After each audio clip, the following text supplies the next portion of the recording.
예, 우리는 이 나모다사의 개성은 달고 사는 것이 좋습니다.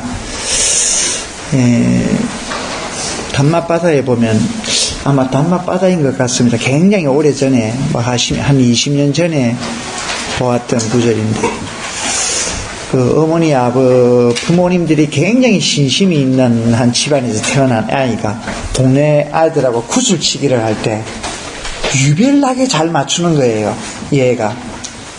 그래서 애들이 너 왜 그리 잘 맞추니까 비결이, 다른 애들은 그냥 구슬이 있으면 자기 차례가 왔을 때 그냥 두드리는데 얘는 꼭 마음속으로 나무다사를 하는 거야. 나무다사를 3번 할 때 이미 그거는 뭡니까? 마음이 안정이 되잖아.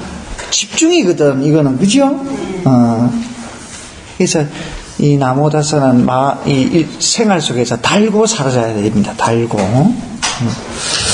자, 지난번에 초기 불교의 철학적 근본 목표와 철학적 방법, 해체라고 했습니다. 해체에서 보기. 그래서 그걸 쭉 설명을 했고, 예로 아름다움에 대한 예를 들었습니다. 걸어오는 여인이 아름답게 뭉쳐놓고 보면은 그 자체가 아름답게 보이나, 그걸 머리카락을 떼거나, 눈곱을 떼거나 해서 놓고 봤을 때 그거는, 하나도 아름답지 않다. 즉, 어떤 존재가 있을 때 초기 불교의 철학적 방법이라는 것은 존재 일반을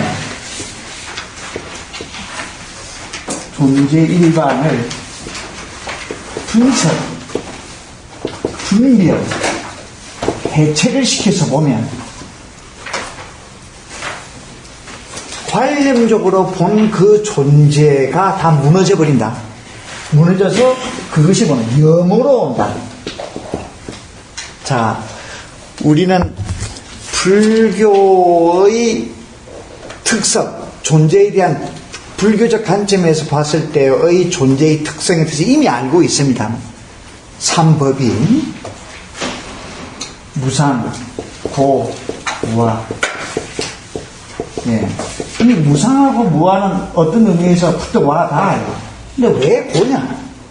왜 고냐? 중간에 고가 반드시 들어가거든. 그것도 중간에 잡아야 놨습니다. 무상을 본 자만이 고를 봐. 우리가 삶에서의 느끼는 그 고는 고 중에 가장 1차적인 고입니다. 육체적인 고, 그죠? 또는 삶의 어려움에서 오는 그런 고, 1차적인 고입니다. 고밖에 못 보거든. 그러나 무상을 본 자는 고를 봐. 왜? 해체를 해서 보면 무상이 보이거든. 무상이. 이때까지 관련적으로 보았던 그 존재가 그런 식으로 존재하지 않는다는 게 그게 다 부서져 버려. 끊임없이 일어났다가 사라지고 일어났다가 사라지가 보이거든. 그러니까 그것이 해체가 됨으로써 영어가 옵니다. 고가 온다는 거예요. 고가. 기댈 만한 것이 한 개도 없다. 이것이 이렇게 되니까 집착에서 벗어나는 것이에요. 이것이 열반을 이끄는, 해탈로 이끄는 거거든요. 공식 이겁니다, 이거. 그래서 해체에게 뭉쳐놓고 보면 쏟고, 해체를 해서 보면 깨닫는다. 자, 이것이 초기 불교의 철학적 방법의 내용입니다. 그죠? 끝까지 이야기했습니다. 이런 철학적 방법을 가지고 부탁께서는 설법을 하셨습니다. 그 설법한 전체가 84,000이라는 그 어마어마한 법문인데, 패턴은, 핵심은 동일해요. 어떤 자나 혹은 일반적인 현상에 대해서 있는 그대로를 먼저 제시합니다. 있는 그대로를 제시합니다. 설법의 방법의 1단계입니다. 그게 첫 번째 2단계입니다. 두 번째는 그것을 완벽하게 부정해버립니다. 이때까지 가지고 있던 우리의 관념을 완전히 부탁해서는 부정을 해버린다는 거예요. 그러니까 뭐를 옵니까? 동요가 오지. 이때까지 내가 가지고 있는 일반적인 생각하고는 너무나 다르네. 동요가 옵니다. 동요를 그대로 놔놓으면 안정으로 못 가져가죠. 그래서 그 다음에 부다께서는 그것을 안정의 세계로 이끕니다. 그래서 첫 번째는 일반적 관념안의 우리가 관념을 통해서 본 존재의 현상을 그대로 제시를 하고, 그 다음에는 그것을 완전히 부정, 즉 실체성에 대한 부정을 해버립니다. 예, 본체란 것이 없다, 실체란 것이 없다. 이때까지 너희가 보았던 그런 것은 전부 다 실체인데 실은 그것은 실체가 아니다 하고 동료를 유발시키고, 그러나 기댈 것이 아무것도 없는 것은 아니다. 뭐냐? 연기적으로 상호 의존적으로 존재한다. 무가 아니다. 그렇게 함으로써 그 동료를 깔아앉게 만듭니다. 이게 붓다의 설법 방법이에요. 그 다음 뭐냐? 그 다음은 이제 그렇기 때문에 너희들은 나를 따라라, 나의 말을 믿어가지고 이렇게 나아가라, 이 말을 할 차례인데, 이 말은 붓다의 설법 방법에서는 없습니다. 이게 타 종교하고는 다르죠. 왜? 그럴 필요성이 없기 때문에, 앞에 합리적인 논리 전개가 되기 때문에 끝의 부분은 듣는 자 각자가 결정을 해버립니다. 이미. 예. 그래서 붓다의 설법 방법은 이렇게 네 가지, 네 단계를 제시하고 있다는 것도 염두에 두고 여러분들이 경전을 보면 다 공식적으로 이렇게 되는구나 라는 것을 알 수 있을 것입니다. 예. 자, 그러면 본론 들어가는 것이 굉장히 오래 걸렸기 때문에 좀 더 설법 방법이나 이런 구체적인 예를 들면서 비교도 하고 뭐 일하고 싶은데 일단은 다 생략을 합니다. 생략합니다. 어디까지나 이것은 통론 시간이니까 여기서 더 깊은 공부를 할 분들은 상위 클래스에서 하시기 바라고, 우리의 그 클래스는 전체를 대략 답습하는 쪽으로 방향을 잡으십시다.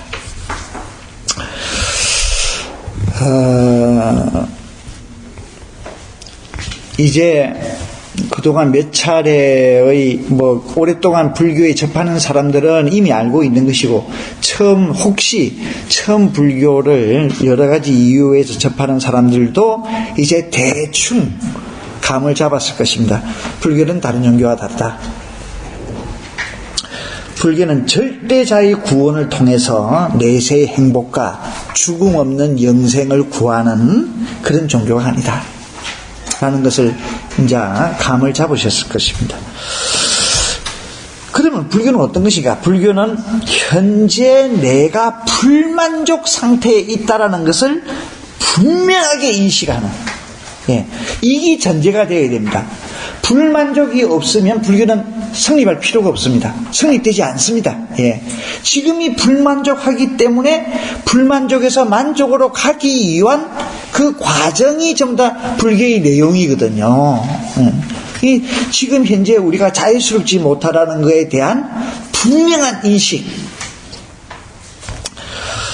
이 현실적인 의식에서부터 불교는 출발됩니다.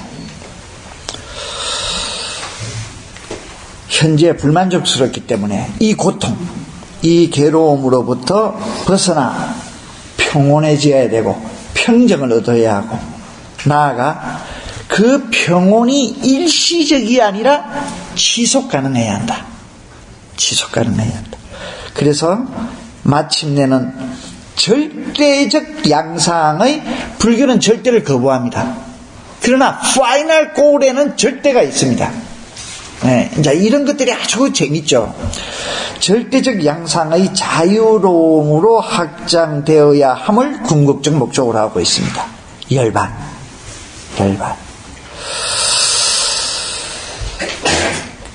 이런 궁극적 자유를 성취를 방해하는 핵심으로서는 뭐냐? 인식의 오류이다. 인식하는 것이 잘못 인식되고 있다. 그러니까 이 잘못된 인식에 대한 대전환이 먼저 있어야 합니다. 이것이 먼저예요. 이것이 먼저입니다.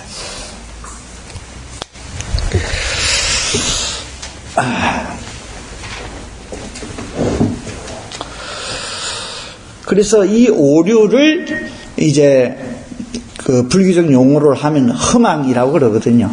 허망 분별, 허망.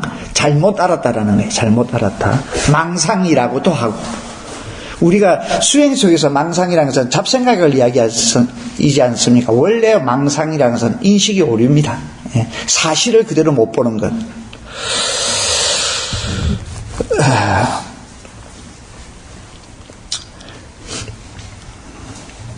그래서 이 의식의 혁명적 전환을 위한 준비를 갖춰야 하고, 그 이전에, 이런 혁명적 전환 이전에 형성되어 있는 고정관념, 혹은 강박관념, 선입견, 이것에 의한 형이상학적 실체의식, 자아의식, 본체의식, 이런 것들이 다 인식의 오류를 만들어서 우리가 고통스럽게 됐다라는 이런 과정을 알고 이것을 극복하기 위해서 인식의 전환을 이루어내고 그 다음에는 실천적으로 알아차림 그리고 선정, 이 두 가지 실천적 행위를 통해서 자유를 향해서 가는 것입니다. 이게 불교입니다. 자, 그런데 이걸 현실적인 면을 우리가 잠깐 한번 돌아다 보면 지금 오늘날 우리 사회, 현대 사회에서는 특히 아이들에게 꿈을 강조합니다. 아이들에게 꿈을 심게 하는 것을 굉장히 강조하고 있습니다. 그 말은 역설적으로 이야기하면 우리 현실은 불만족으로 가득하다는 이야기 아닙니까? 우리 현실 자체가 누리고 있는 복과 행복과 이런 것을 누리고 있다면 꿈이 필요 있습니까? 꿈이 필요가 없습니다. 누리는 그 자체가 충만이거든요. 그리고 꿈이 필요가 없는 거지. 미쳤다고 꿈꿔. 꿈을 많이 필요로 한다는 것은 현실이 그만큼 어마어마한 문제가 있다는 이야기입니다.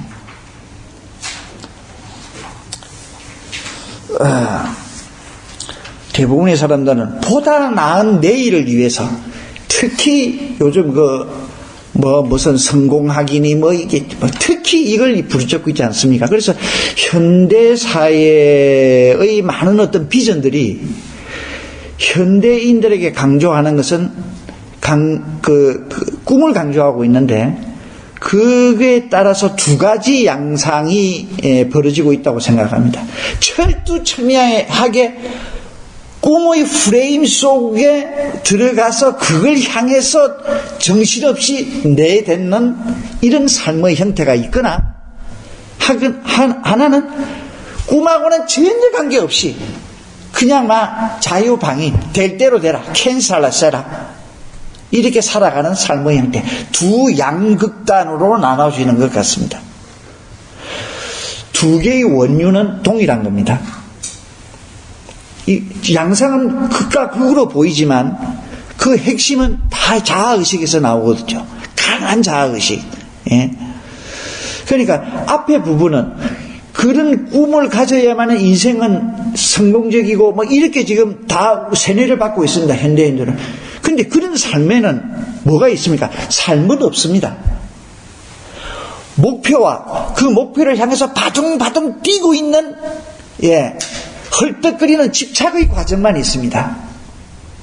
근데 그 속에는 삶이 없죠. 누림이 없다는 이야기입니다. 우리의 삶은 그런 것이 아니죠. 목표를 달성하고 나서 행복하는 것이 아니라 그렇게 돼버리면 과정은 뭡니까? 삶이 아니라는 말이죠. 삶의 준비 내지는 삶의 염습이라는 이야기죠. 근데 우리의 인생은 그렇습니까? 그렇지 않습니다. 순간순간 찰나찰나가 다 버리질 못하는 인생의 사실 덩어리들입니다. 사실 그 자체입니다. 그러니까 이 순간순간이 우리는 누릴 수 있어야 돼. 이런 삶의 양상으로 우리 삶이 전환되어야 되거든요.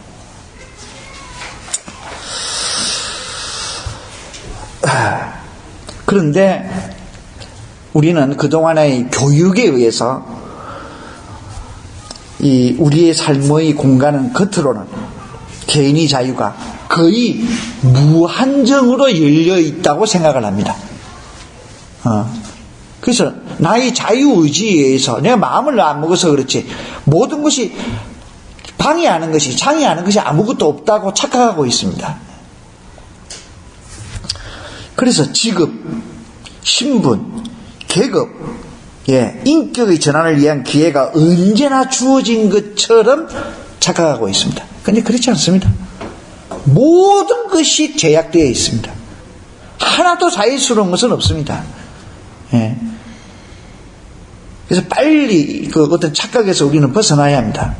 그래서 실질적 의미에서의 자유의식으로 우리는 나아가야 된다는 것이죠. 그러지 아니하고는 정말 우리에게는 희망이 없습니다.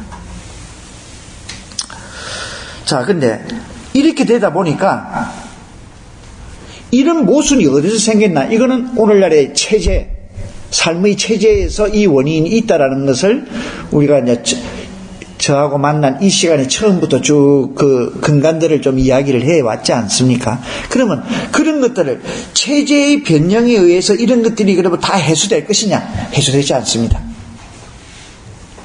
그건 일부예요, 일부. 왜 그러느냐?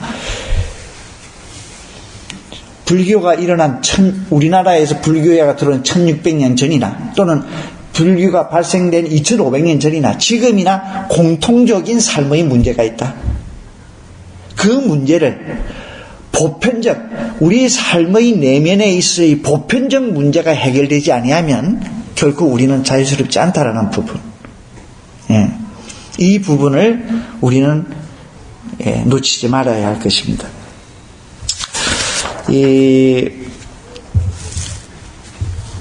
그래서 고타마 부타께서는 삶을 고로 본 이런 어떤 의식의 대전환을 우리에게 가르치신 거죠. 그러니까 아무리 외부적 요건이 잘 갖춰져 있는 자도 삶은 고통스럽다라는 인식. 삶은 고통스럽다. 근데 여기서 더 중요한 것은 내면적으로는 고통스러워하고 있는데 자기가 지금 이제 고통 속에 살고 있다라는 자체를 인식하지 못하는 그런 어떤 양상. 이건 치유가 안 되죠. 심리병상에서 치유의 1차적인 단계가 뭡니까? 나는 지금 심리적으로 고통을 받고, 나 지금 심리적 환자다. 라는 것을 스스로가 받아들이고 인정할 때 치료는 반 이상 진행되는 것입니다. 근데 외형적 여건이 잘 갖춰져 있는 사람들은 이것을 전혀 모르거든요. 그 사람도 역시 괴로워하고 있는데, 근데 내가 지금 괴로워하고 있어도 이것이 고통임을 모르고 괴로워하고 있다는 겁니다. 반대로 기쁨도 마찬가지입니다. 나는 지금 기뻐하고 있어. 즐거워하고 있는데 즐거워하고 있다는 그 사실을 모르고 즐거움 속에 빠져 있다는 거예요. 빠져 있다는 거예요. 빠져 있다는 거. 3살 난 어린애가 수심 1m 물속에 들어갔을 때는 우리는 들어갔다는 말을 안 합니다. 빠졌다고 합니다. 잠수보가 수심 50m의 바다에 빠졌다고 합니까? 아닙니다. 그는 들어갔다고 이런 이야기를 하고 있습니다. 우리는 빠져서는 아니 돼. 자, 그런데 이런 초기 불교의 이런 의식, 삶을 고통으로 탄탄하게 보는 이런 것이 그대로 쭉 이어온 것이 아니라 관점들이 바뀐다 이거예요. 대성불교의 초반기에는 그게 뭐 똑같지만도 그 이후에 조금씩 바뀌어왔고, 또는 대성불교의 말기 현상이라는 세태기에 일어났던 밀교, 이렇게 보면 완전히 붓다라는 개념 자체가 흐트러집니다. 그래서 이제 비로자나불이 되죠. 비로자네. 이제 이것은 오늘 이야기한 브라마 신이나 별반 다름이 없습니다. 불교에서 말하는 비로자나불이나 브라만교에서 이야기하고 있는 브라만 신이나 별반 다를 것이 없습니다. 물론 동일자는 아닙니다. 불교 안에서는 그것을 빌려와서 또 하나의 방편으로 이야기한다는 그런 시각을 가질 수 있습니다. 예. 그래서 완전히 저는 그것을 가치가 무의미하거나 가치가 없는 걸로 보고 싶지는 않습니다. 근데 어쨌든 이야기하고 싶은 것은 이렇게 다양성의 불교가 전개된다는 거예요. 불교가 아주 다양하게. 그럼 여기서 문제가 생깁니다. 우리는 헷갈리게 된단 말입니다. 그죠? 어떤 것이 정말 우리 삶에서 직접적으로 도움이 되는 그런 불교적 관점인가, 방법인가, 방편인가, 이런 것이 헷갈리게 돼. 이 헷갈림을 해주기 위한 불교의 보편적 관점이 있다. 이것이 뭐냐? 사성제의 관점입니다. 그러니까 모든 불교의 다양성적인 불교의 형태 안에 사성제의 관점이 녹아있느냐 녹아있지 않느냐, 이것을 먼저 우리는 체크해야 한다. 초기 불교라는 것은 이것과 진배가 없습니다. 이것을 떠나버리면 초기 불교가 안 되지요. 초기 불교보다는 더 원시 불교라고 해도 좋고 근본 불교라고 해도 좋습니다. 그래서 사성제를 중심으로 한 초기 불교의 가르침은 굉장히 간단하고 명료하며 합리적이고 애매모호성이 없습니다. 아주 구체적이고 또 하나 굉장히 경험적입니다. 경험적입니다. 그 후기 대성불교 같은 거는 경험적인 것이 아니거든. 신비적이고 초월적입니다. 비로자나 불 경험될 수 있는 게 아니거든 이거. 이런 불교 전반적인 이런 그 어떤 의식이나 이런 것을 깔고 들어가 보십시다. 모든 이 지구상에 있는 모든 사상체계는 그 시대의 경향을 반영하고 그것을 구현하고 있습니다. 따라서 어떤 사상을 이해하려면 먼저 그것이 세계를 바라보는 어떤 관점과 그것을 가능하게 만든 당시의 사상적 경향을 이해하는 것이 무엇보다도 우선입니다. 그죠? 자, 우리가 지금 주제가 불교입니다. 그 불교를 이해하기 위해서는 불교가 태동한 그 당시의 인도 그 사회 때 주된 사상들이 무엇이냐는 거예요. 이것을 한번 살펴봐야만이 불교가 이해할 수 있다는 거예요. 이 말을 하고 싶은 것입니다. 그래서 오늘 이 시간은 불교가 일어날 시절 그 당시 인도의 사상체계라는 것이 어떤 것들이 있었을까? 이것을 이 부분을 한번 살펴보려고 합니다. 굉장히 중요한 이야기겠죠. 그러니까 불교가 오늘날 관점에서 우리는 불교를 보는 것이 무엇보다 중요합니다. 그런데 이걸 정확하게 보기 위해서는 불교의 태동 때 불교는 어떤 사상적 배경을 가지고 태동될 수밖에 없었는가, 이걸 알므로써 오늘날의 불교를 재조명할 수 있습니다. 그렇겠지요? 예. 고타마 붓다께서 태어난 무렵 BC 6세기 인도의 사상계는 매우 복잡했습니다. 굉장히 복잡했습니다.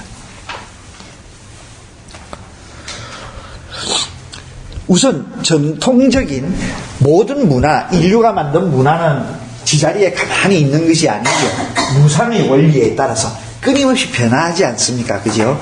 근데 그 변화하는 과정에 어떤 법칙이 있다. 그것이 해겔의 법칙이죠. 변정론. 정반합, 정반함, 정반합. 이렇게 변해간다는 것이 해겔 사상이죠. 그러니까 처음에 인도 사상체계를 형성했던 정이 있다. 정. 태제가 있다는 거예요. 정보다. 이게 발을 정자가 아니라 이때는 태제를 말하는 거예요. 태제. 태제가 있습니다. 그럼 이거에 대한, 이것이 오랫동안 지속이 됩니다. 그럼 이게 대한 반이 나오죠. 안티가 나옵니다. 안티태제. 그죠?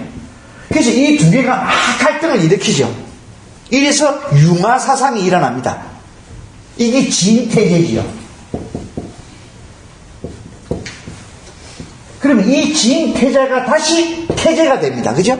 또 이에 대한 안티가 나오고 거기에 대한 진태제가 나오고 이렇게 문화는 흘러가는 것이거든요. 그러면 인도 사상체계의 원태제라는 것은 뭐냐? 브라만교입니다. 브라만. 지금이 힌두교. 지금이 힌두교. 브라만입니다. 이것이 붓다가 태어나신 것이 BC 약 6세기, BC 뭐 5000 금년 뭐 불기 그거죠. 근데 인도 지역에 브라만교가 등장한 것은 그거보다 1000년이 앞섭니다.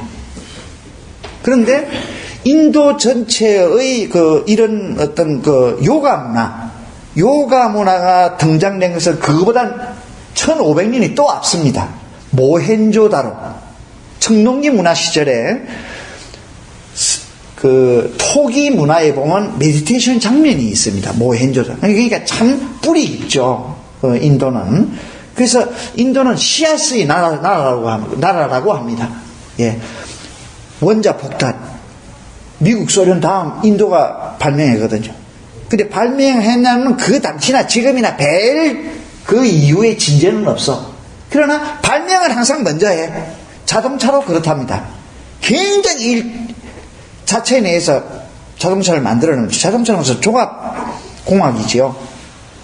근데 지금 우리 한국 자동차보다 못해, 그지요? 근데 만들어내기는 일찍 만들어내. 시아스의 나라. 자, 어쨌든 간에, 인도의 태제는 브라만교입니다. 그리고 붓다가 태어나신 즈음에는 이 브라만교에 대항해서 수많은 안티가 일어나가지고 이 두 개가 막 갈등을 일으키는 한복판에 있었던 그런 시대에 고타마 붓다께서 태어나시게 됩니다. 그러니까 고타마 붓다께서는 철학적으로 성숙하게 될 수밖에 없는 그 배경이 그런 시대상 속에 태어났기 때문이라는 것이죠. 물론 종교적으로 이야기하면 바라미를 닦고 보디사토가 되고 이렇게 보지만 역사의식적으로 본다면 그렇게 설명될 수가 있겠죠. 예. 그래서 붓다는 이러한 사상적 혼란이 야기된 인도 사회에 탄생하셔서 종교적인 방황을 체험을 합니다. 몸소 겪으면서 구도의 길에 나서 마침내 대깨달음을 이루신 이런 과정을 겪으신 분입니다. 자, 그러면 이런 고타마 붓다께서 이런 체험을 하신 그 시대의 사상체계를 다는 자세히는 못 보고 그중 대표적인 것, 중요한 몇 사상만 오늘은 좀 공부를 하도록 하겠습니다. 첫째가 이 브라마 사상. 브라마 사상의 중요한 것은 네 가지의 문헌이 있습니다. 한 거는 베다.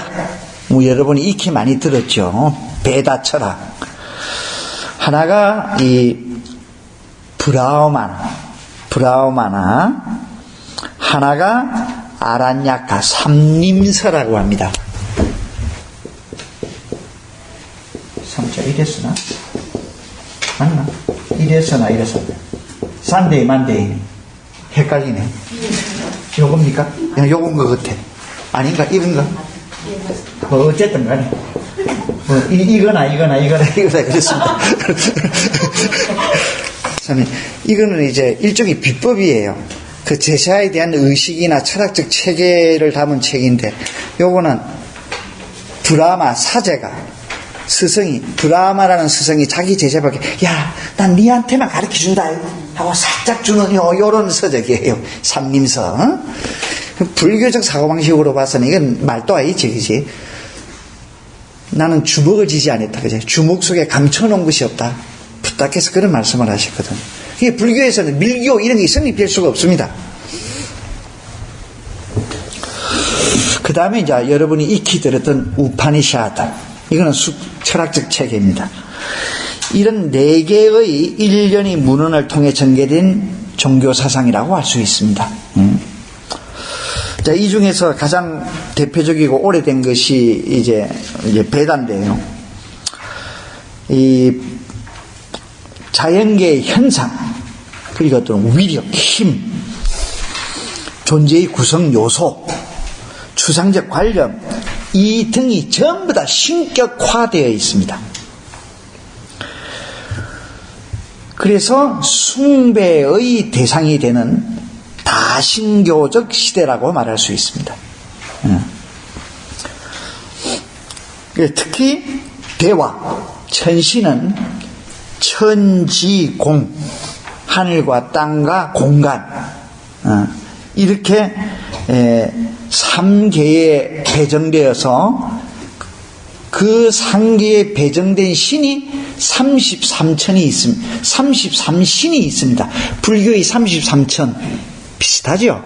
불교가 전혀 아무것도 없면서 태어난 게 아니란 말입니다. 이런 베이스 속에서 나오는 거거든요. 네. 그래서 이런 것들을 알아야 우리가 불교를 어떻게 볼 것인가가 보다 현실적으로 합리적으로 불교를 보는 안목이 생기게 됩니다. 근데 잘못하면 불교도 고우따마 시타르트, 고우따마 부처님 자체를 완전히 신격하고 동일하게 해놓고 전지전능 막 이렇게 몰아간단 말입니다. 그러면 불교를 잘못 해석하게 되죠. 이런 베이스를 알아야, 아하, 이게 불교의 사상이 어디서 뚝 떨어진 것이 아니라, 이런, 특히 나중에 이야기를 합니다. 이제 오늘 이야기하게 될는지 다음 시간에 이야기를 될지 모르겠지. 자타카, 본생담. 이런 거 보면, 특히 남방에서는 자타카 자체를 사실로 받아들이거든요. 완전히 그건 불적 문학이거든. 불적 문학이거든요. 물론, 불적 문학은 가치가 없느냐? 아니죠. 불적 문학은 문학대로 어마어마한 가치가 있는 거죠.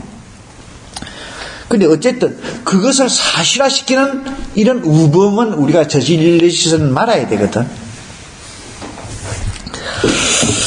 자, 이렇게 이제 모든 것이 신이 주관을 하게 되는데 그 많은 신들 중에서 한 신을 현실적으로 필요한 한 덕목을 지닌 신을 근청을 하게 돼 불러오게 됩니다. 그래서 그게 공물을 바치고 헌신을 하고 그 행위가 뭡니까? 제사입니다. 제사. 그렇게 함으로써 실질적인 내게 이익을 오고 유용성을 받는다라는 사상체계예요. 이것이 베다 일기 문학이라고 할 수 있습니다.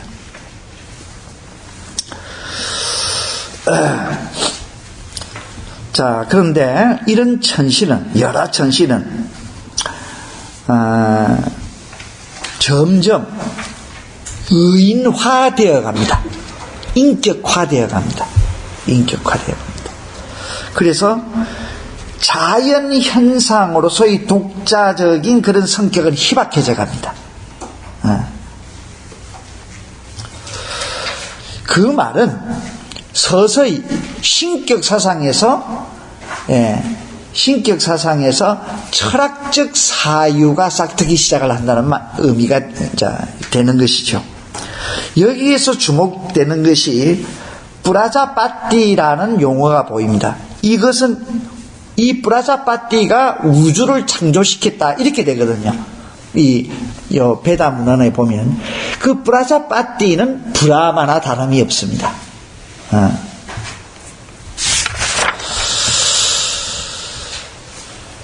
그래서 이러한 리그 베다가 이제 그 브라마나 문헌에 이제 이르게 되면 더 발전해가지고 범신론적 우주론, 즉 태초에 브라흐만이라는 신이 있어가지고 이 신이 열을 일으켜 이렇게 되어 있습니다. 열을 일으켜 열. 이걸 요가에서는 타파스라고 하는데요. 이 타파스라는 것은 열적 에너지입니다. 그러니까 수행을 하면 열적 에너지가 생겨서 이 타파스에 의해서 천상에 태어나서 천상에서 수행을 함으로써 목사, 깨달음에 이른다. 해탈을 한다. 자, 이런 것들이 브라마 사상이거든요. 어쨌든 그 열을 일으켜서 삼계라면 천지공, 다음에 삼신. 이 삼신 사상은 브라마 사상만 있는 것이 아닙니다. 이 지구상에 동시다발적으로 일어납니다. 우리나라의 샤머니즘이라는 건 단순한 무당 부닥거리가 아닙니다. 온 우주와 존재 일반을 3분절로 구조화시키려는 철학적 움직임입니다. 그래서 우리나라에서는 그것을 천지인, 천은 양이고 위로 올라가는 에너지, 음은 밑으로 깔아앉는 에너지, 그 중간 에너지가 인 이렇거든요. 그래서 양, 중성을로 3분절 시킵니다.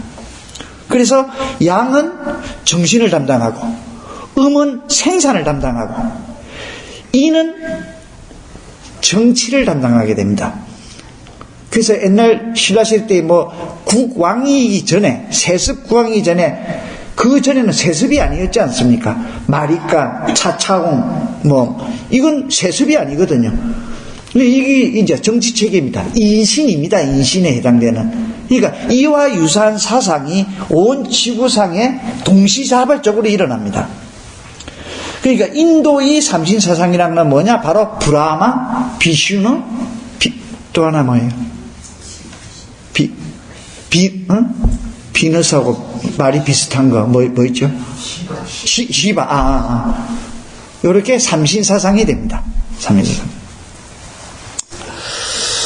다음에 삼강명을 차례로 낳고 일체를 승리시킨 다음, 일체 존재의 각각을 다 성립시킨 다음 브라마가 그 개개의 속으로 들어가 버립니다.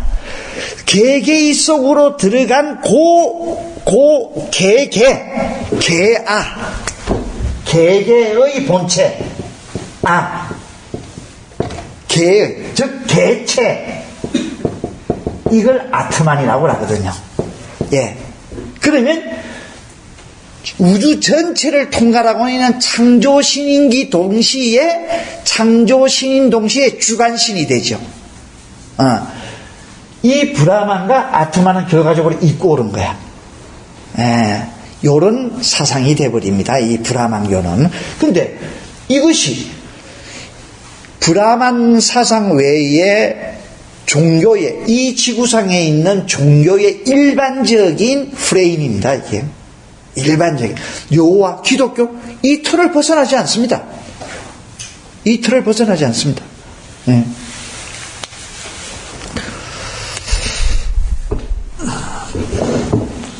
자, 이러한 그래서 이 브라흐마는 우주를 창조한 창조신인 동시에 인격신이 되어버립니다. 인격신이 되어버립니다. 그리고 또 우주의 본질이기도 하고, 이것이 각 각각의 존재 안에 들어갔기 때문에 모든 존재 일반을 구성하는 그 자체가 됩니다.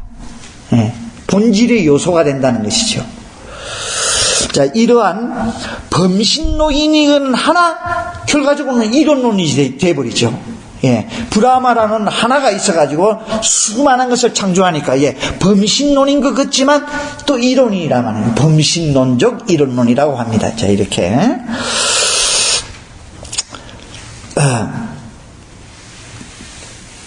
이런 사상체계 속에서 브라만이라는 이 집단, 브라만이라는 사제, 제사를 주관하는 자, 이 사제만이 자기들만이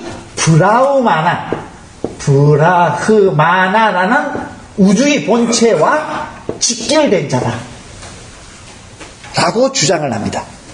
그러니까 제사를 지낼 수 있는 이 제사라는 것은 이 브라마와 직결시키는 세리머니거든요. 의식. 이 의식을 집행할 수 있는 자는 브라만 뺏게는 없던 거죠.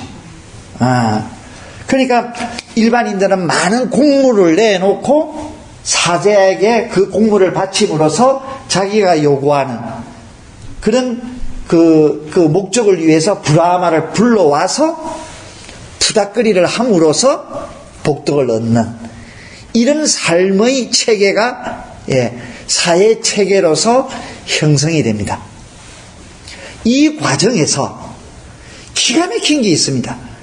이 브라만들은 그게 사회 체계뿐만이 아니라 그렇게 해서 그 사회 체계가 도덕이 되고 이 도덕의 어떤 법칙이 사회를 철두철미하게 제도화시킵니다. 그게 뭐냐? 카스트 제도인 거예요. 위에 브라마가 있고 브라만이 있고 다음에 크사트리아가 있고 수드라 바이사인가? 바이사 수드라인가? 그것도 산데이 만데이네. 바이사 슈드랍니까? 예. 이렇게 이제 되는 거예요. 이렇게. 요 밑에 이제 불가촉 청민이 있고, 이제 이거는 말도 안 돼. 그러니까 이것은 단순한 계급이 아니라는 거예요. 이거 자체가 도덕 체계라는 겁니다. 윤리, 법칙인 거예요. 그러니까 이걸 건드릴 수는 없는 거야. 그게 1600년 이전에 2600년 전부터 시작해서 오늘날까지 이렇다라는 이야기입니다. 이거 얼마나 끔찍합니까? 인도 사회가 실질적 의미의 민주화가 되는 그 방해 요소, 장애 요소가 바로 이 캐스트 제도거든요. 예. 불교의 고타마 붓다의 위대성은 뭡니까? 이 캐스트 제도를 부정한다. 이거는 대혁명적 발상입니다. 혁명적 발상입니다. 지금도 그렇습니다. 제가 20수년 전에 인도에 갔을 때 불가촉 청민이 지나가다가 그네들 부잣집이라는 건 대문에서부터 본체까지 가는데 자동차를 타고 가야 되니까, 그죠? 어마어마한 철 대문을 건드리고 왔습니다. 그 다음날 철 대문을 띄워놓고 다른 철 대문으로 바꿔버렸어. 이 정도거든요. 이 정도. 그러니까 브라만 계급은 살인을 해도 뭐 눈도 깜짝 안 하고, 뭐 지금이야 이제 어떤 그 보편적 민주의식 때문에 이제 상당히 비판도 받고 사회 여론화도 되고 그렇습니다만,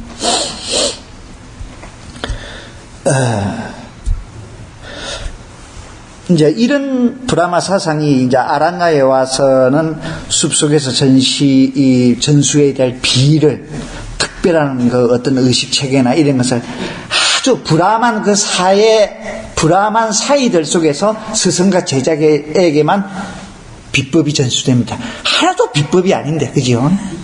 하나도 비법이. 그거는 왜냐? 브라만 자기네들이 기독교를 유지하기 위한 한 방법이죠. 예. 이 참 재미있는 거 굉장히 많습니다. 그 일반적인 정치는 누가 합니까? 크사트리아가 하거든요. 과정을 보면 브라만 계급은 크사트리아를 바짝 위로 올립니다. 올려놓고는, 그러나 크사트리아도 본질적으로는 브라만이 밑에라네. 뭐 이렇게 해서 이제 그까지 그 물건을 다 한번 제가 그 소개를 하자면 시간이 너무 많이 걸려서 생략하겠습니다만. 자, 그러다가 이제 우파니샤드 무라 시기로 들어옵니다. 그러면은 이제 이런 것들이 잦아들고 사유 체계, 나라 무엇인가? 존재의 본질은 무엇인가? 존재의 본질은 무엇이고, 그 아트만, 그 브라만이 개개의 개야를 형성한 그 개야의 본질은 무엇인가? 즉 나는 무엇인가? 이게 관심을 갖게 됩니다. 그래서 우파니샤드라는 것은 이제 브라만 사상의 철학적 덩어리라고 할 수가 이제 있는 것입니다. 근데 어쨌든 이 사상의 근본은 뭡니까? 철두철미한 형이상학적 본체 사상. 브라만이라는 본체, 아트만이라는 본체.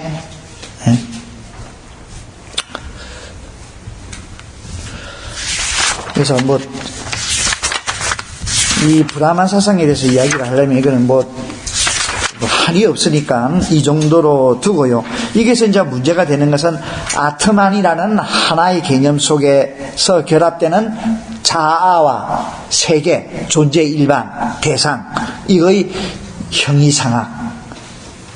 또 하나가 아까 이야기했던 네 가지 계급의 카스트 제도와 그것을 기초로 한 사회 철학. 예.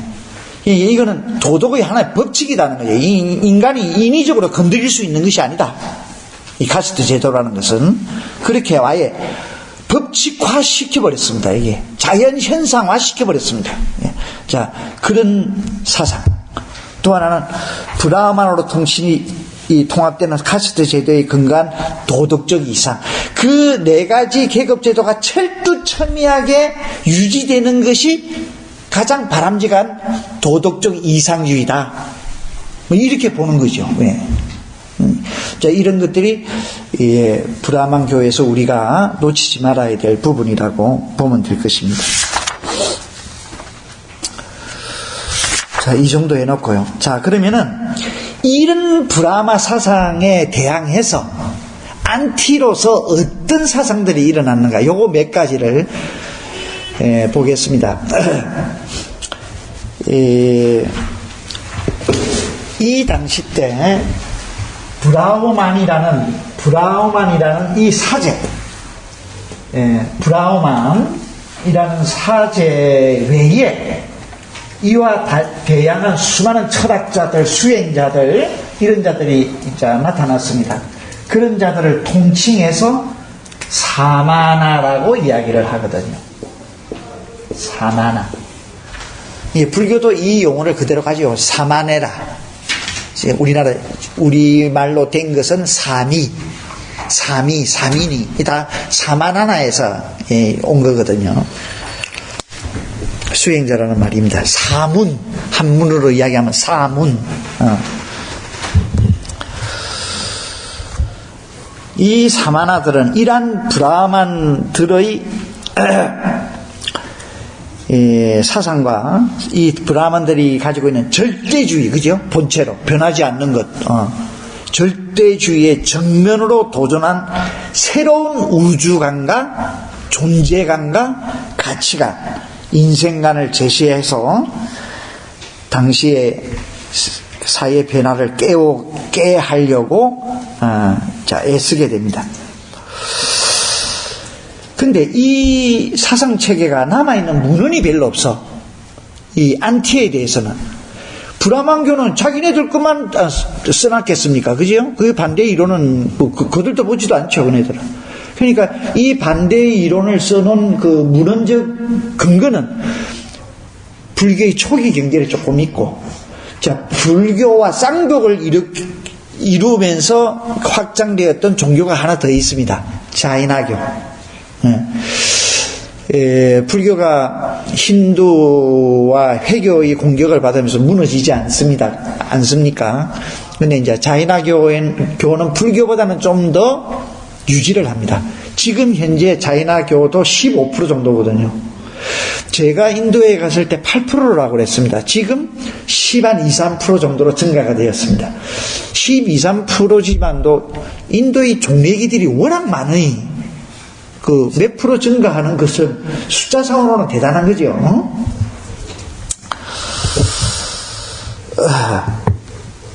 그게 이제 자이나교의 경전과 불교 경전에서 이 안티 사상의 흔적들을 우리가 좀 볼 수 있습니다. 우리 경전 속에서 부탁해서 이런 안티 사상계에 대한 반론을 핀 이 논리들이 있거든요. 예를 들어서 산자 해이론자거든. 그 산자의 대표적인 두 제자가 사리붓다와 모갈라나거든. 예, 그네들이 이제 붓다에게로 오자 산자여는 피를 토하고 죽어버립니다. 그런 산자야의 해이론 같은 게 불교 경전에 좀 비치고 있거든요. 그렇게 해서 그 당시의 사상 체계를 일부 엿볼 수가 있습니다. 자, 이 안티 중에서 무엇보다도 중요한 사상이 있습니다. 유물론. 브라만 사상 체계에 대한 반작용으로, 최초의 반작용으로 반작용은 인도의 유물론 사상가들에게서 일어납니다.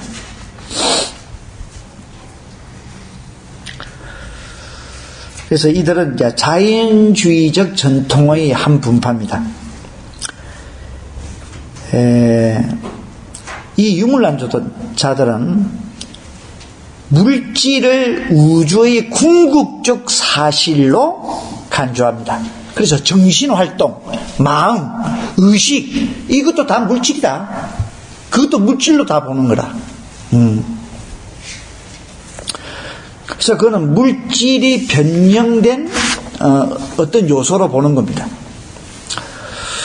그래서 유물론자들은 물질을 우주의 궁극적 사실로 간주하며 의식 현상까지 포함한 모든 현상들을 물질적 요소들의 변형으로 보았다. 물질적 요소로 환원시킨다는 점에서 모든 유물론은 일치합니다. 예. 이 유물론 중에서는 두 가지를 우리가 언급해야 되는데요. 하나는 극단적 경향의 유물론이 있고, 하나는 조금은 타협을 하는 이 유물론이 있습니다. 극단적 경향은 모든 것이 물질입니다. 이제 그 중에서 지수하풍, 이것은 변하지 않는다. 그러니까 모든 것이 와해되면 언젠가는 다 와해돼버릴 물질로 다 돌아가는데, 정신도 물질로 다 돌아가는데, 어디로 돌아가느냐? 지수하풍으로 환원된다. 그러니까 존재하는 것은, 실제하는 것은 지수하풍밖에 없다. 이런 사상입니다. 그렇기 때문에 윤회도 없고, 다시 태어남도 없고, 영생 이런 거 없다. 일어난 것은 사라질 뿐이다. 사라질 때는 어떻게 살아있냐? 지수하풍으로 환원될 뿐이다. 이런 사상입니다. 네, 이런 사상입니다. 현대의 생물론적 학자들이 보는 관점과 굉장히 유사합니다. 많은 현대의 생물학자들이 이 물질론을 주장하고 있습니다. 이 정신, 이런 건 따로 없다. 물질의 어떤 특별한 어떤 유기적 관계성에 대한 현상일 뿐이다. 현대는 이렇게 또 보고 있거든요. 어떤 많은 학자들이. 그래서 대뇌의 어떤 작용, 이것이 곧 마음이다. 이 마음이 따로 있는 건 아니다. 이렇게 보는 경향이 굉장히 좀 농후한 것 같습니다. 그게 전부는 아닙니다. 전부는 아닙니다.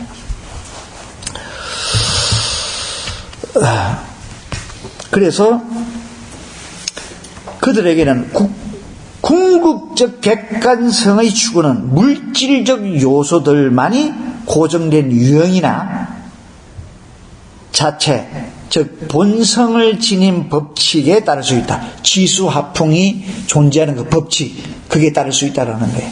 그때 여기서 이제 본성이라는 이야기를 합니다. 그걸 스와바와라고 그러거든요. 나중에 수행의 실제하고 참 같이 결부해서 이제 설명하면 설명이 꼭 되어야 될 부분인데, 우리말로 번역을 하면 자성이 됩니다. 예. 본성이라고도 이 용어가 좀 애매한데, 그러니까 스와바, 유물론에서 스와바와는 존재하는 거죠. 뭐로? 지수하풍으로. 이 지수하풍은 변하지 안 하고 일종의 본체 사상으로 존재하는 것입니다. 그래서 우리 불교 안에서의 어느 센터에서는 스와바를 보아라, 이런 용어가 좀 등장되고 있습니다. 그러니까 수행자들은 헷갈리게 되죠. 불교는 무아를 긍정하는 현상을 알아차림하는 걸 통해서 무아를 보는 것인데, 스와바를 보아라, 이런 말이 나온단 말입니다. 이건 수행이 엄청난 혼선을 가지고 옵니다. 이게. 그러니까 이때 아마 내 생각에는 그렇습니다. 그 지도자는 이런 유물론적인 스와바와를 이야기한 것은 분명히 아닐 것이다. 만약 그걸 이야기한다면 엄청난 충돌이 옵니다. 우리나라에서는 저도 제일 처음에 갔을 때 이 스와바를 보아라는 이 문구를 들었거든요. 굉장히 유명한 선사입니다. 그 당시는 잘 모르고 이제 이래가지고는 그걸 그대로 받아들였는데, 나중에 이제 시간이 흐르고 뭐를 좀 알고 이럴 때 내가 보냈던 한 수행자가 나는 다른 데 있고, 예수님 스와바를 자꾸 보아라 그 인터뷰 때 그런 이야기를 하는데 스와바가 뭡니까? 이런 이야기를 해요. 그러니까 이제 그 수행자가 그만큼 혼란을 가져온다는 이야기죠. 예. 근데 불교에서는, 예. 또 우리 불교에서는 또 뭡니까? 자성을 보아라. 그죠? 깨닫는다는 것이 뭐냐? 깨달음이 뭡니까? 법이 뭡니까? 자성을 보는 것이다. 흔히 많이 들어왔잖아요. 그 이야기를. 한국 불교에서는 용어상으로는 널려 있는 게 자성을 보아라는 거죠. 그런데 철학적 용어를 그대로 정의한 그 용어로 사용하자면 자성이 없는 것을 확인하는 것이 깨달음입니다. 헷갈리지 마세요. 자성이 없다라는 것을 깨닫는 것이, 아는 것이, 이해하는 것이 깨달음입니다. 그러니까 그 자성이라는 용어를 어떤 관점에서 썼느냐? 절대적 의미상으로 제가 지금 부정하는 것이 아닙니다. 그 자성을 보아라 라는 그 말을 한 자가 어떤 의미에서 이 자성이라는 단어를 썼느냐가 파악되어야 된다는 이야기 때문에 제가 이 이야기를 하는 것입니다. 이야기가 되죠. 이해가 되죠. 그래서 전적으로 그 말이 잘못됐다 아니다 지금 이 말을 하는 것은 아닙니다.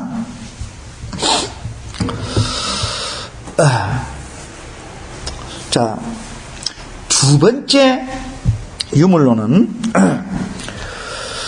인간의 존재가 7가지의 불변적 요소, 앞에 거는 불변적 요소가 4가지가 있었습니다. 지수화풍, 그죠? 근데 두 번째 유물론 학파에서는 7가지를 들고 있습니다. 지수화풍, 일단 4요소는 동일합니다.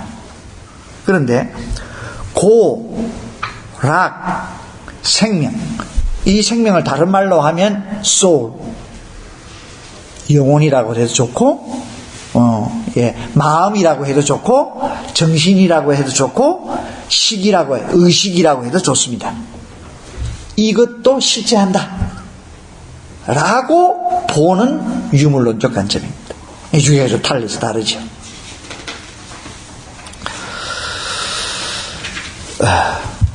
그래서 그러면 이 두 개는 어떤 차이가 있는가? 굉장히 다르게 됩니다. 앞에 거는 죽음과 삶이 별로 의미가 없어. 죽음과 삶이, 그러니까 삶이나 죽음이나 다 무야, 무. 그래서 이제 이네들을 허무주의라고 하거든요. 그러니까 내가 만약 어떤 사람을 죽였다, 살인을 했다, 별거 아니야. 물질로 환원시킨 것 뿐이야. 왜? 생명도 물질이니까. 근데 두 번째 유물은 아닙니다.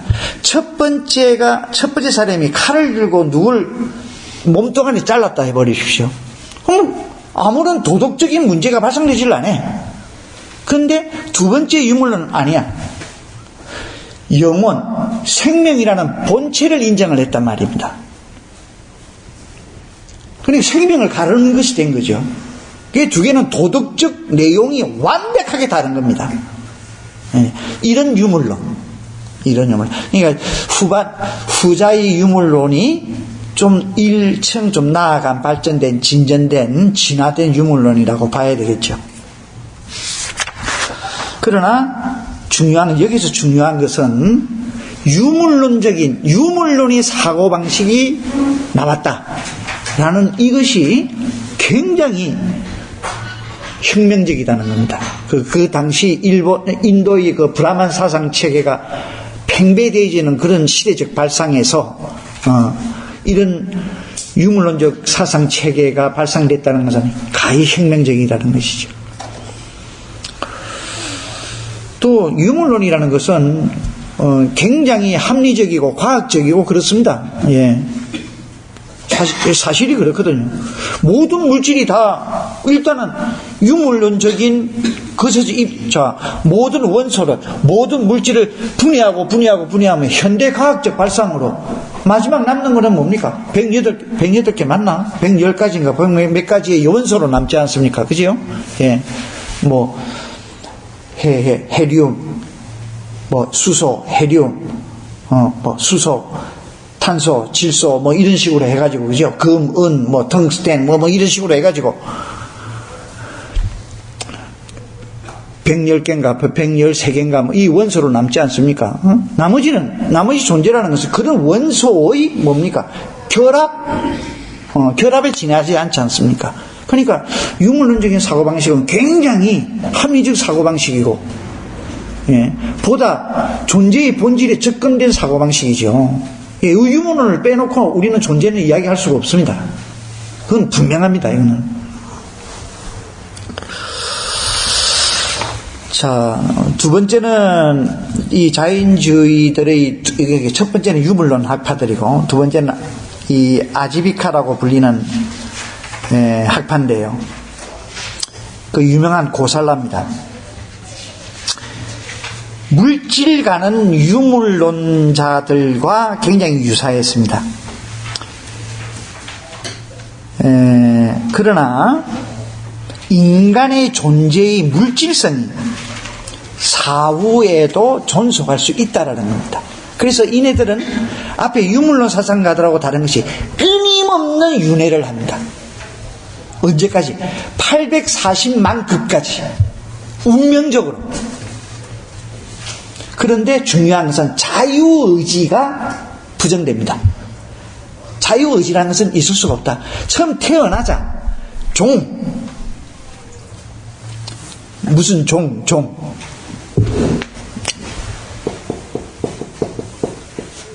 종과 운명을 지니고 태어난다. 그러니까 이 운명이 닿을 때까지는 끊임없이 자기 의지하고는 관계없이 윤회될 뿐이다. 그래서 이 운명이 닿는 순간 무조건 해탈되게 돼 있다. 이런 자연주의 철학을 일으킵니다. 그래서 해탈도 무연이다. 어떤 연애 상호 의존적으로 되는 것이 아니다. 운명적으로 될 뿐이다. 그래서 자유의지에 의한 행위를 부정하고 개인의 업에 의한 인과응보를 부정하고 철두철미한 결정론을 주장하게 됩니다. 운명론.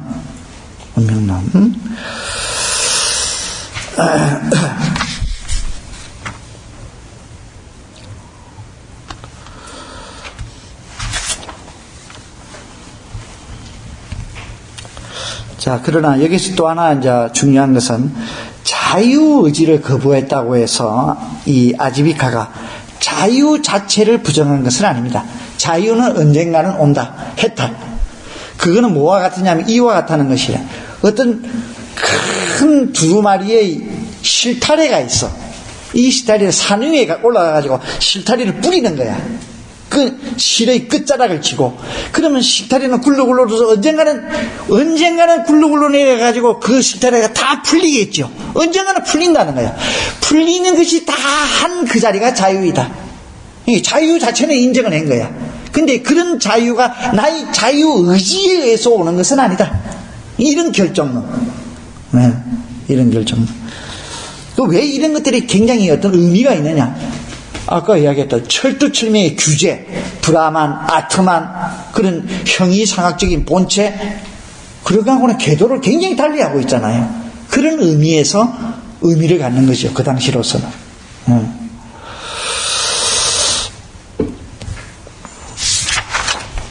그 다음에 이제 또 하나는 산자야, 해이론입니다. 이 굉장히 우리가 논리 걷지도 않는 것인데, 우리는 꼭 이 해이론에 주목을 해봐야 합니다. 모든 것을 부정하는 거야. 브라마 사상도 부정하고 유물론도 부정하고. 그래서 진리를 있는 그대로 인식하고 서술한다는 것은 불가능하다. 그래서 불가지론을 주장하게 됩니다. 그래서 누가 질문을 하면 그게 대한 대답이 절대 대답이 아니고, 대답이 아닌 것도 아니고, 묘사한 말장난으로서 벗어나기만 해. 이게 산자야. 회의론자. 끊임없는 회의론자. 회의론자. 이 굉장한 중요한 의미성을 가지고 있습니다. 일단 인식의 오류, 모든 것은 인식의 오류에서 이건 좀 험한 것이라는 것을 느꼈다는 거예요. 그러면 인식의 오류가 아닌 뭐라고나 사실은 무엇인가, 그 답은 몰라. 그러나 우리는 오류 속에 있다라는 것을 느꼈다라는 거예요. 굉장히 중요한 이야기죠, 이거는. 그 다음에 이제 자연학교입니다. 자연학교는 30분인가? 자연학교는 자연주의자 입장, 특히 유물론 입장을 버릴 수가 없었습니다. 이제 마오야라는. 예. 그러나 한 사상가로서 그건 알고 있었거든. 인간이 가지고 있는 정신 또는 감정, 이런 것이 분명히 있다라는 것을 인정하지 않을 수는 없었거든. 근데 그걸 인정해버리면 유물론적인 그런 부분들이 객관성이 무너져 버린단 말입니다. 그래서 이제 교묘하게 이 두 개를 합하는데 논리적으로 성공을 합니다. 행위이론. 모든 것은 실제하지 않는다. 실제하는 것은 현실적인 행위일 뿐이다. 왜 이것이 중요하냐?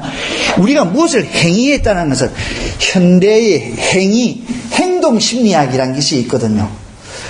행동을 한다는 것은 행동 그 자체로 끝나는 것이 아니라 이 행동이 그냥 일어납니까? 행위가 스스로 일어납니까? 아니거든요. 그 이전에 마음작용이 있지 않습니까? 감정, 정서, 위협이 먼저 있고 행위가 되거든.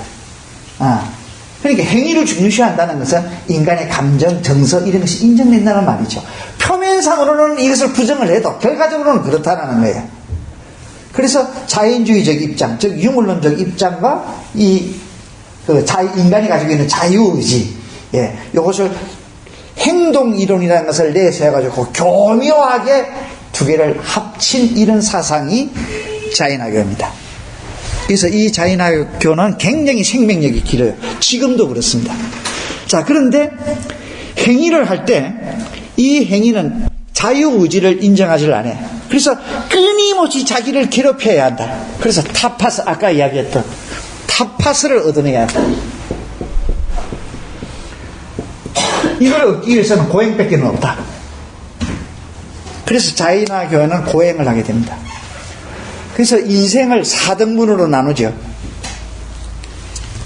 뭐 20대인가 30대, 다음에 그거는 부모에 의존한 것, 다음에 열심히 인위적으로 이제 그 노력을 하고 세상을 살아가는 현실적인 문제, 그 다음에 가족을 부양하고 뭐 이렇게 뭐 하는 방법, 하는 시기, 그 다음에는 모든 것을 버리고 도를 향해서 나아가는 60 이후에는. 그래서 모든 소유를 다 놓아버리라. 그래서 이제 나체 수행. 제가 20수년 전에 사르나타에 갔을 때 이제 이 나체 수행자들을 만나게 됐는데, 막 피부가 이제 목욕도 안 하고 뭐 아무것도 안 하죠. 뭐 그대로 있어야 되죠. 근데 막 피부는 왜 반질반질했는가 나도 모르겠어요. 때가 하도 끼어가지고는 기름이 쪄들려서 반질반질하는가, 돌을 많이 닦아서 반질반질했는가 나도 모르겠어. 반질반질해. 그 지나가는 사람한테 담배 없나? 이래서 담배 한 개 얻어 피우고 그렇게 생활하게 가더라고요. 그래서 그런 자연학교가 아직도 존재하고 있습니다. 그러니까 뭐 이야기하려면 한이 없는데, 대충 붓다가 태어났을 그 인도의 시대의 사상 체계는 이런 브라마교를 비롯해서 지금 이야기했던 이런 안티 사상 체계가 이렇게 혼란 속에서 대립과 갈등을 일으켰던 그런 사회적 배경을 안고 고타마 보디사토와는 태어나게 됩니다. 자, 그렇기 때문에 얼마나 많은 종교적 갈등을 겪었겠습니까? 그렇죠? 이 사상이 이렇게 복잡하니까 어떤 것이 옳은지 자기 판단이 되겠어요? 그러니까 이것을 모르긴 모르지만, 이제, 전기로 이렇게 봤을 때는 상당히 어떤 사유의식이나 이런 것이 어떤 선천적으로 가지고 있던 분 아니었겠습니까? 부처님께서는. 그러니까 이런 사상체계를 그냥 넘어갔겠어요. 다 몸소, 경험을 하면서, 어떤 실천적으로 실천을 하면서 그 경험을 쌓아갔겠죠. 그리고 내면에 있었던 예리한 사유체계와 충돌을 했겠죠. 그래서 거기서 체계를 얻어가지고는 정리가 안 들어갔겠습니까? 그래서 1차적으로 부정을 해내는 것이 브라망 사상체계. 이것은 말도 안 된다. 이렇게 되었을 것이고, 그렇게 해서 이제 불교의 관점을 창출하게 된 것입니다.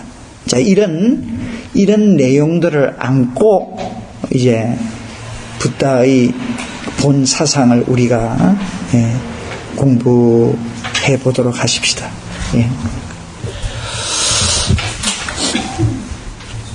다음에는 4시반이죠.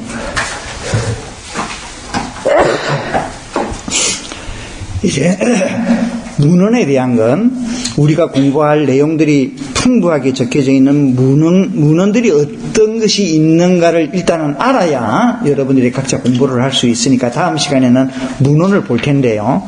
문헌의 자세한 것도 볼 수 없고 문헌 나열하기만 하겠습니다. 그 과정에서 절대 피해갈 수 없는 부분이 결집입니다. 결집에 의해서 초기 경전이 성립이 됐으니까요. 그래서 지난번 여러분들 레포트 열심히 쓰고 있으리라고 생각이 됩니다. 제가 결집에 대해서 이야기하는 것은 주로 테라와다에서 이야기하는 기본적인 것 외에는 일단은 다음 시간에 이야기를 안 하겠습니다. 시간 관계도 있고, 여러분들이 이제 지금 발표자가 우선 발표를 하겠지요. 그런데 여기서 중요한 것은, 저는 개인적으로 그렇게 생각합니다. 테라와다 관점만이 결집에 대한 정확한 관점은 아니다. 아니다. 물론 테라와다에서는 이건 틀림없이 테라와다의 관점에서 보는 그런 결집이 전개됐으리라. 의심 없이 그렇게 주장하고 있습니다. 저는 개인적으로는 테라와다 승려이기는 하지만 객관적 측면에서 봤을 때 또 역사적으로 여러 가지 문헌상의 문제 이런 것을 고려해 봤을 때 테라와다의 주장만이 절대적인 것이 아니라고 결론 내리고 싶습니다. 그래서 결집은 다양한 시각이 얼마든지 있을 수 있다는 것. 테라와다의 관점, 부파의 관점, 대성불교의 관점, 얼마든지 이건 다를 수가 있습니다.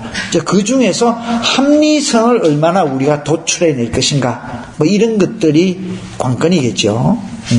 그래서 다음 시간은 우선 두 분이 발표하시고, 또 시간이 또 허락된다면 그 외에도 발표하는 과정에서 여러분들이 질문할 건 질문하고 발표자에게, 그래서 다음 시간에 결집에 조금 시간을 좀 할애하겠고, 다음에 스마라 국장님, 여러분 오늘 프린트물 받았습니까? 그걸 충분히 좀 읽어오십시오. 그러니까 그거는 제 강의가 특별히 필요 없는 게 문헌을 쭉 나열시켜 놓은 거니까 그건 객관적인 것입니다. 그죠? 그러니까 어떤 주관적인 강의가 될 필요가 없는 것입니다. 그래서 그 시간을 좀 단축시키기 위해서 그걸 꼭 좀 읽어보십시오. 읽어보시고 대충만 언급을 하고 그 다음 시간에는 이제 그야말로 강론으로 들어갈 수 있도록 그렇게 하겠습니다. 자, 마치겠습니다.